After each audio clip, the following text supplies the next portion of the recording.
복음서를 읽어 나가다 보면 예수님께서 때로 군중들을 향하여 그리고 때로는 제자들을 향하여 가르치신 수많은 내용들이, 수많은 가르침들이 복음서의 곳곳에 이제 흩어져 기록된 것을 알 수 있습니다.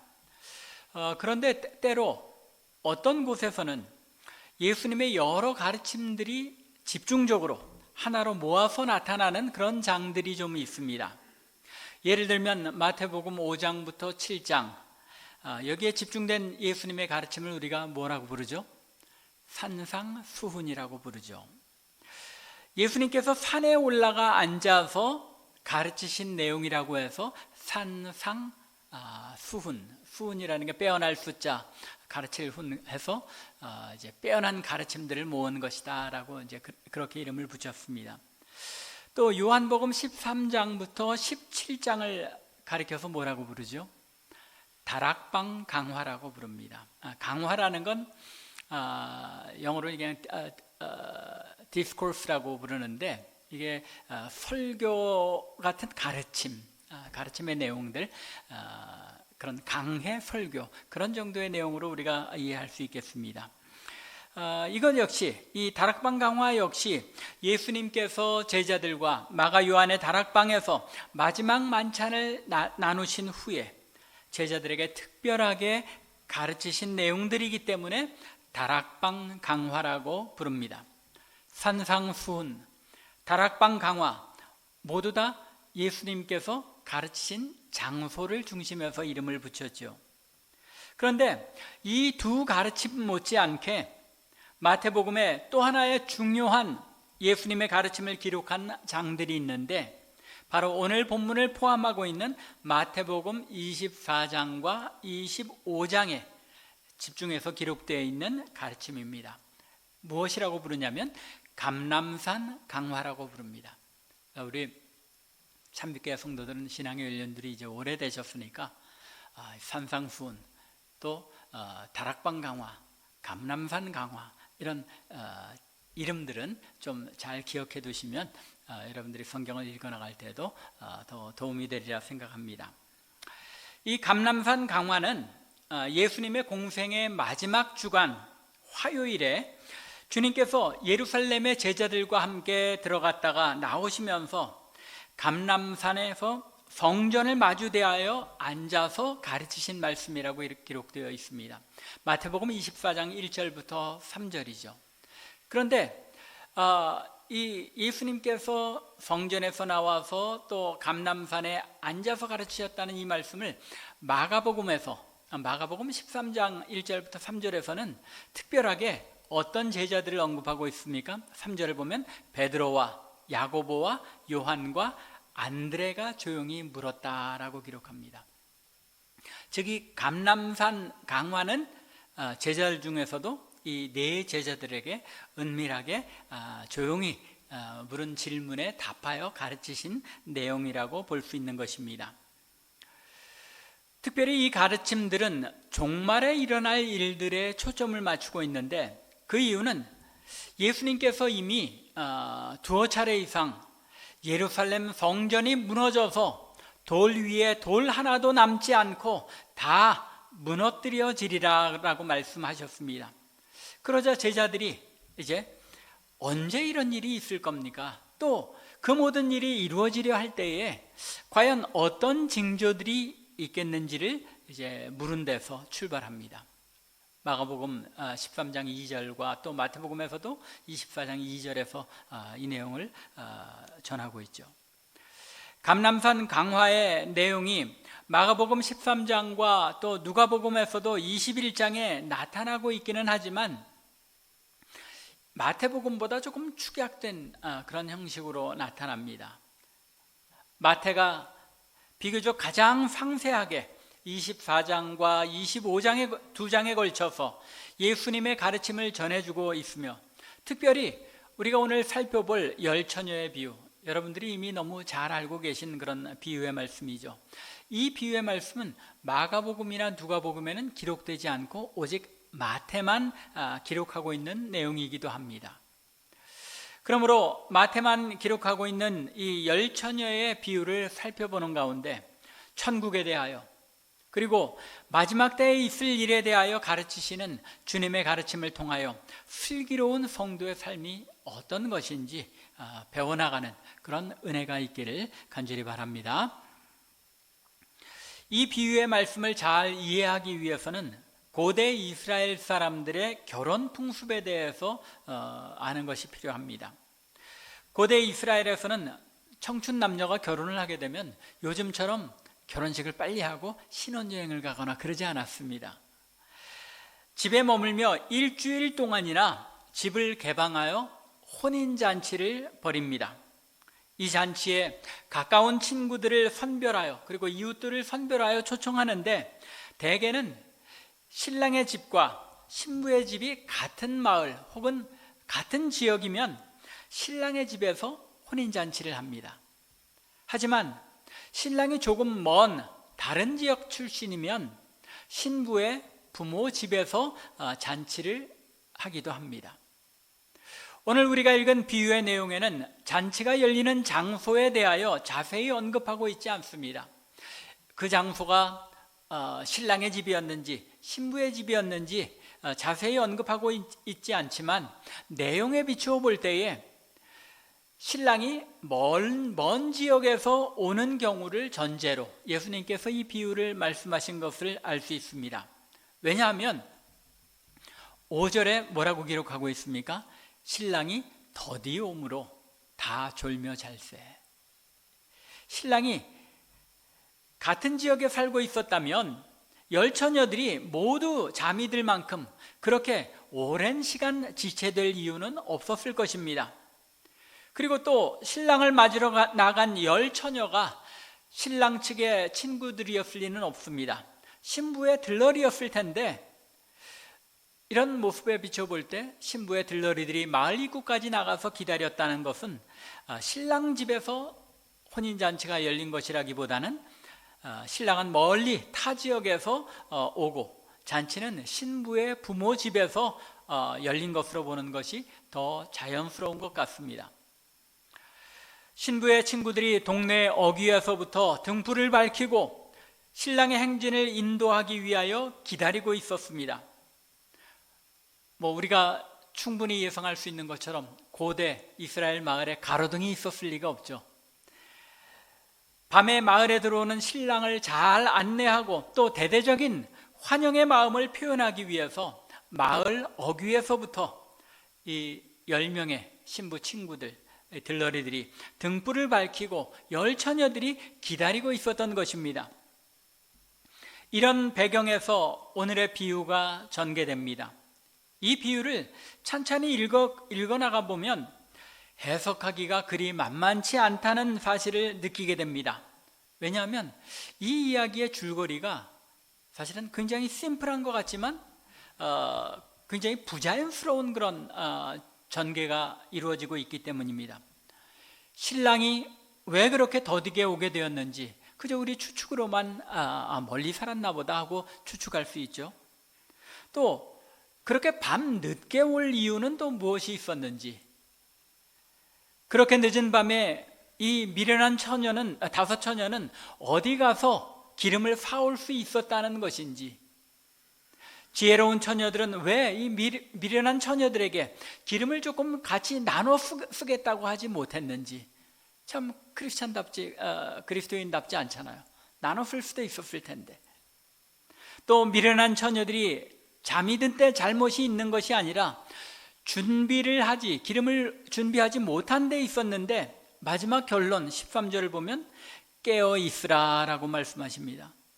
이건 준비하지 못한 것에 비해서 깨어 있으라는 그런 말씀은 잘 어울리지 않는 결론이 아닌지, 이런 어려운 문제들이 포함되어 있습니다. 이렇게 보면 조금은 엉성해 보이기까지 하는 이 비유의 내용 때문에 이 이야기를 어떤 내용으로 받아들여야 할지 어려움이 좀 있을 수밖에 없습니다. 하지만 오히려 이러한 부자연스럽고 엉성한 구성이 이 비유의 주제가 무엇인지를 더 심플하게, 더 단순하게 우리에게 보여주고 있는 것 같습니다. 여러분들이 이 비유를 읽으실 때 분명히 드러나는 주제, 두 가지 주제가 무엇입니까? 하나는 때에 관한 주제입니다. 주님께서 오실 그 때가 어디인지, 그리고 또 무엇을 준비해야 하는지 준비에 관한 주제입니다. 그러므로 이 두 가지 주제를 중심으로 우리가 조금 자세히 생각해 보도록 하겠습니다. 예수님께서 중점을 두신 첫 번째 주제는 예수님의 재림은 뜻하지 않은 때에 갑자기 임하신다는 것입니다. 열처녀의 비유는 24장부터 계속되는 예수님의 재림과 종말에 관한 말씀의 연속입니다. 이러한 사실은 25장 1절을 시작하면서 주님께서 이 그때에라고 말씀하고 있는 데서 잘 나타납니다. 그때, 어떤 때를 말하는 것입니까? 앞서 24장에서는 세상의 종말, 곧 종말의 때 주님께서 다시 오실 때를 언급하며 반복하여 설명하시는데 24장의 자그마치 이 그때라는 표현이 9절, 10절, 16절, 21절, 23절, 30절, 40절 등 수없이 그때라고 자꾸 반복하십니다. 그러면서 24장 42절부터 44절에서 이렇게 말씀하십니다. 그러므로 깨어 있으라. 어느 날에 너희 주가 임할는지 너희가 알지 못함이니라. 너희도 아는 바니 만일 집 주인이 도둑이 어느 시각에 올 줄 알았더라면 깨어 있어 그 집을 뚫지 못하게 하였으리라. 이러므로 너희도 준비하고 있으라. 생각하지 않은 때에 인자가 오리라 라고 말씀합니다. 주님, 곧 신랑이 오시는 날이 언제인지는 마치 도둑이 주인이 알지 못하는 때에 오는 것처럼 그 정확한 때를 알 수 없지만 분명히 오실 것이므로 준비하고 있어야 한다는 사실을 강조하고 있습니다. 그리고 나서 이제 열처녀의 비유를 말씀하시면서 그때에라는 표현을 다시 사용하심으로써 이 열처녀의 비유가 주님께서 다시 오시는 때에 관한 비유의 말씀인 것을 나타내시는 것입니다. 그래서 앞서 말씀드린 것처럼 5절에서 주님께서는 신랑이 더디 오므로 다 졸며 잘세라고 열처녀들이 모두 신랑이 오기를 기다리다 지쳐 잠들었을 때에 신랑이 오셨다고 말씀합니다. 그렇게 잠들어 있던 가운데 한밤중에 신랑이 온다라는 소리가 나서 이 열처녀들이 후다닥 일어나서 등불을 들고 뛰어나간 것입니다. 이처럼 신랑 되신 주님께서 다시 오시는 그날은 그 누구도 알 수 없으며 마태복음 24장 36절에서 말씀하시는 것처럼 하늘의 천사도 모르고 아들도 모르고 오직 누구만 아신다? 아버지만 아신다는 것입니다. 그럼에도 불구하고 여러분들과 저는 말할 것도 없이 이 세상 모든 사람들이, 성도들이 그리스도께서 언제 다시 오시는지에 대하여 관심을 기울이는 것은 분명한 사실인 것 같습니다. 이런 그날이 언제인지에 대한 지나친 관심이 수많은 이단들을 나오게 했죠.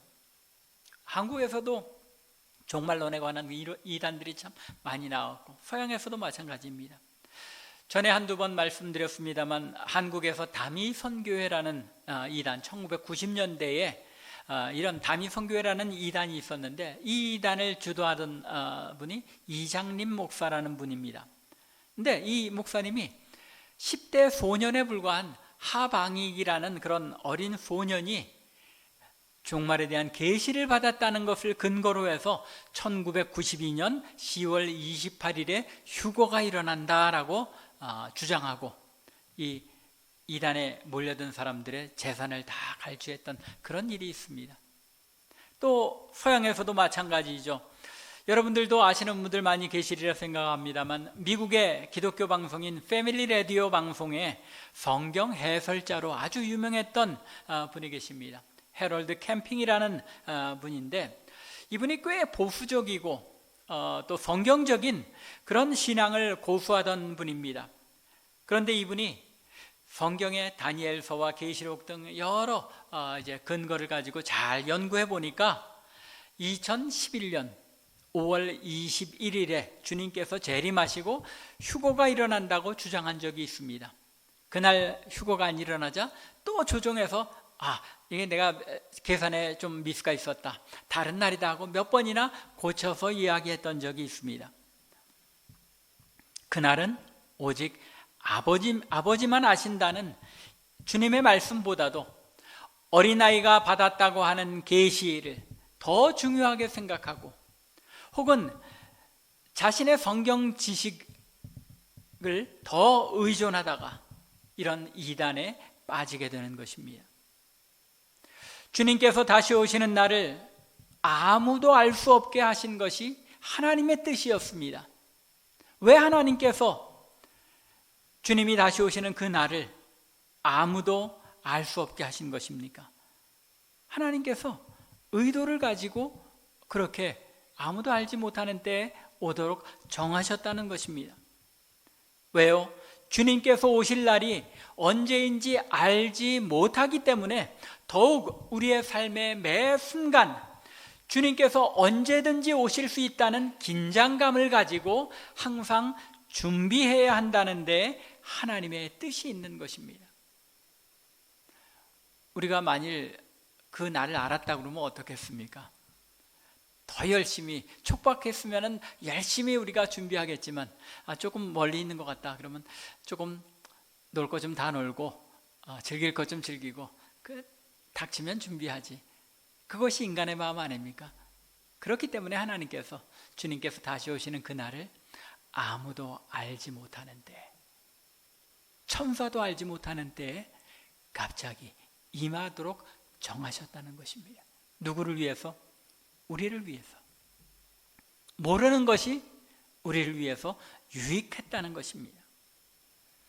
그렇기에 오늘 본문의 열처녀 비유를 통해서 주님께서는 자신이 뜻하지 않은 때에, 하지만 아버지께서 정하신 때에 분명히 다시 오실 것이므로 우리에게 항상 준비하고 있어야 한다는 점을 강조하신 것입니다. 이것이 예수님께서 강조하신 두 번째 주제인 것입니다. 이 열처녀 비유의 초점은 준비라는 것에 있다는 말입니다. 그래서 주님께서는 미련한 5 처녀와 슬기로운 5 처녀를 대조하며 비유를 말씀하십니다. 오늘 본문의 이야기에서 5 처녀는 등불과 함께 기름을 준비했고, 또 다른 처녀는 등불만을 준비했습니다. 외관상으로는 양쪽 모두 어느 정도는 준비한 것처럼 보입니다. 실제로 7절 말씀을 보면 그 처녀들, 즉 미련한 5 처녀나 슬기로운 5 처녀나 모두 신랑이 오는 소리를 듣고 모두 다 일어나 등을 준비하였다고 말하고 있습니다. 또 이 기름을 4절에 보면 슬기 있는 자들은 그 그릇에 기름을 담아 등과 함께 가져갔고, 또 미련한 자들도 등을 가지고 갔다는 것입니다. 둘 다 등을 가지고 갔다는 점에서는 동일한 조건에 있다는 것입니다.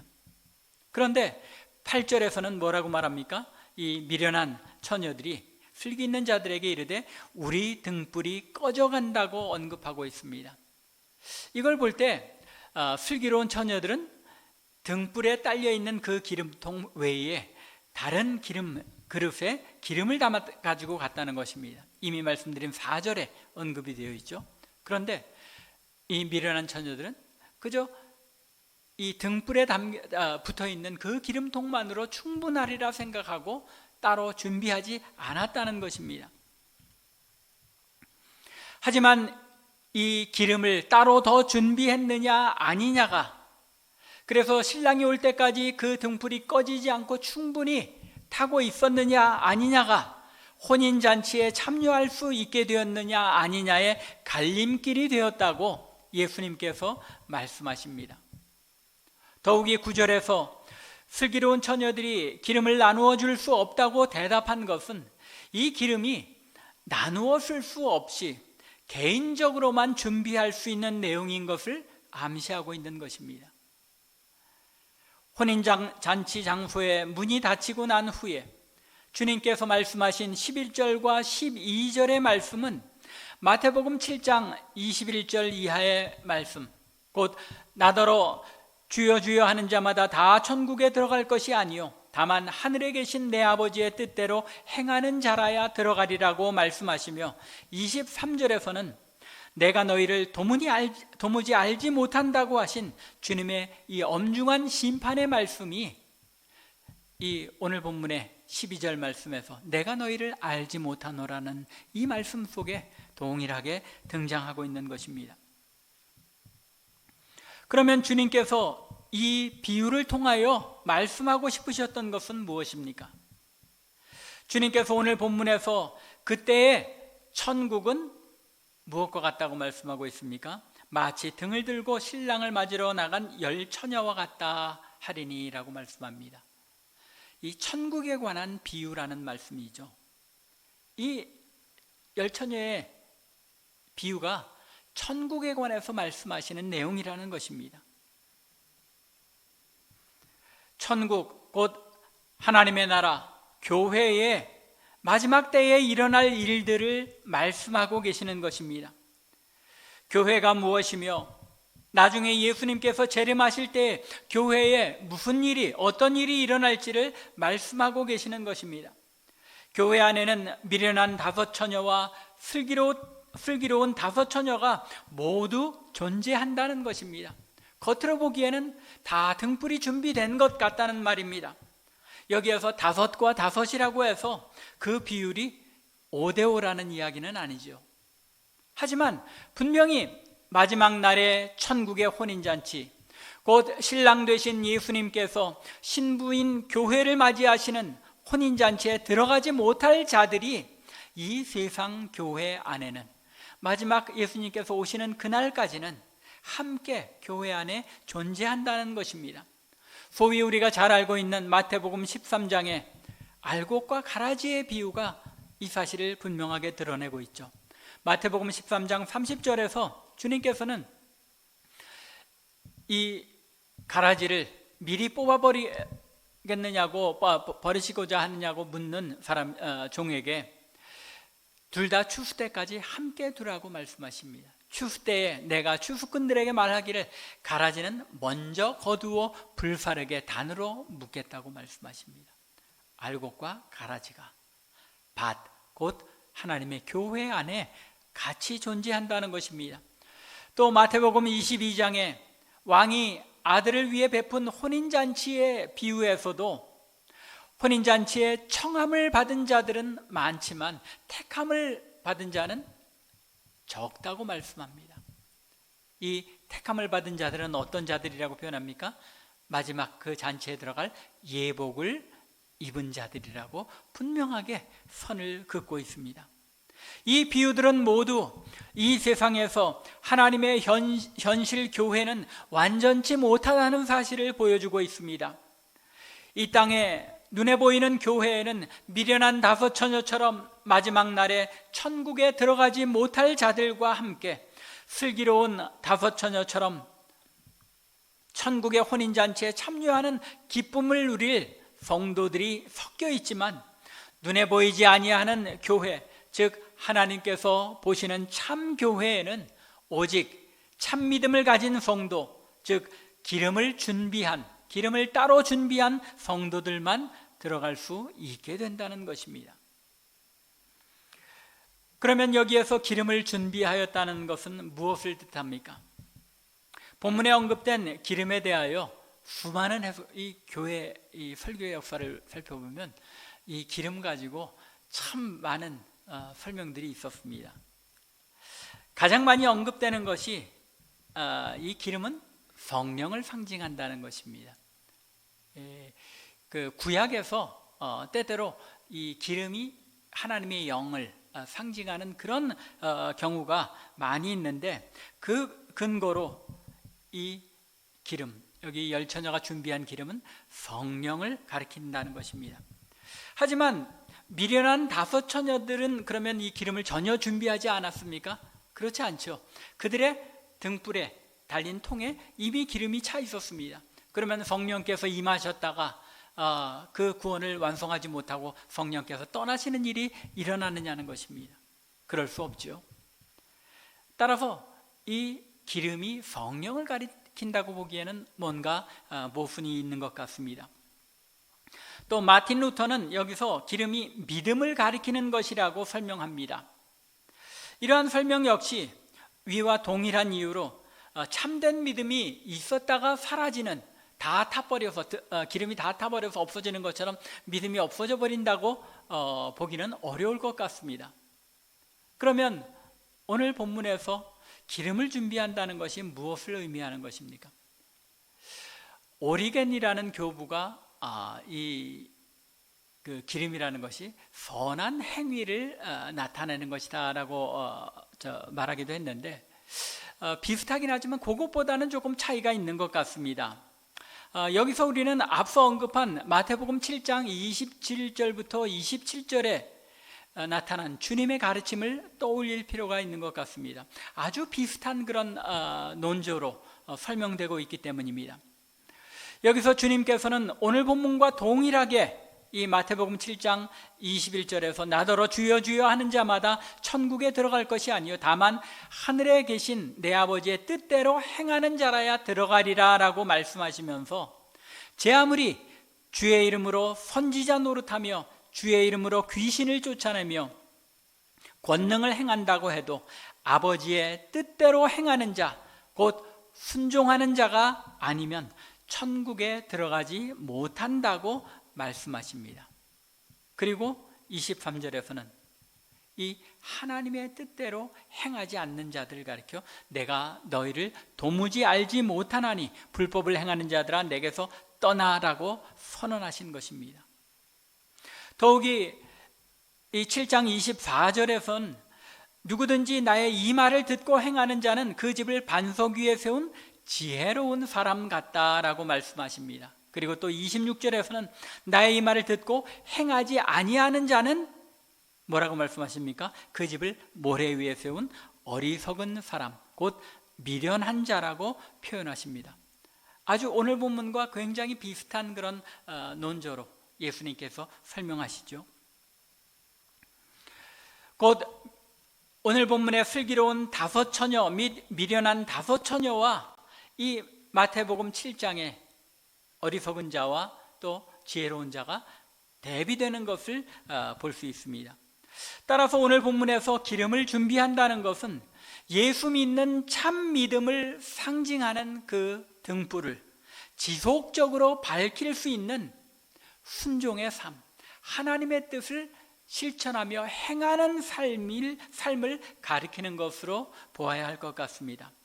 즉 신랑을 맞아서 혼인잔치에 참여할 수 있을 만큼 그들의 참 믿음, 곧 등불을 환히 밝혀 입증할 만큼 하나님의 뜻에 순종하여 행하는 삶, 기름을 준비해야 한다는 의미로 보아야 한다는 것입니다.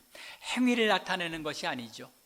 행위를 준비해야 한다는 것이 아니라 그에게 주어진 등불이 참 등불, 참 믿음이라면 그것이 예수님 오실 때까지 밝혀질 수 있는 삶의 모습이 뒤따르는, 하나님의 뜻에 순종하는 삶이 뒤따른다는 의미에서 기름이 필요하다는 것입니다.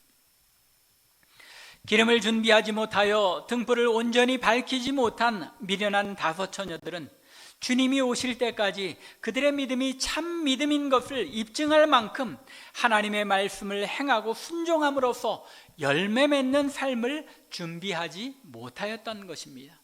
등불은 가진 것 같았는데 그들의 순종하는 삶이 부족하여 그들이 가지고 있는 믿음이 참 믿음인 것이 입증되지 못하였다는 것입니다. 반면에 그들의 삶에 하나님의 뜻에 순종하며 행하는 삶으로 말미암아 풍성한 열매를 맺은 슬기로운 다섯 처녀들은 신랑으로 오시는 주님을 맞기에 충분할 만큼 기름을 준비하였다는 것입니다. 말씀을 마무리하겠습니다. 여러분들이 이미 너무나도 잘 아시는 그런 비유의 말씀을 오늘 제가 다시 들고 나와서 말씀드립니다. 우리가 준비되었느냐 하는 것, 이것은 우리가 시시때때로 점검해 보아야 하는 그런 주제가 아닌가 생각됩니다. 예수님께서 제자들에게 가르치신 이 열처녀의 비유는 나는 기름을 준비하지 못한 미련한 처녀가 아닌가, 혹은 나는 가라지 신자인가 하고 낭망하고 포기하라고 주신 말씀이 아닙니다.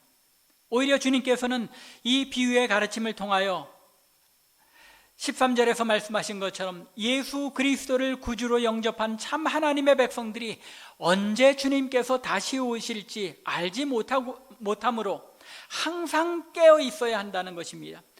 하나님의 말씀을 듣기만 하는 것이 아니라 항상 깨어서 순종하며 열매 맺는 삶으로서 등불의 기름을 항상 준비하는 슬기로운 성도가 되라는 격려와 권면의 말씀인 동시에 또한 경고의 말씀인 것입니다.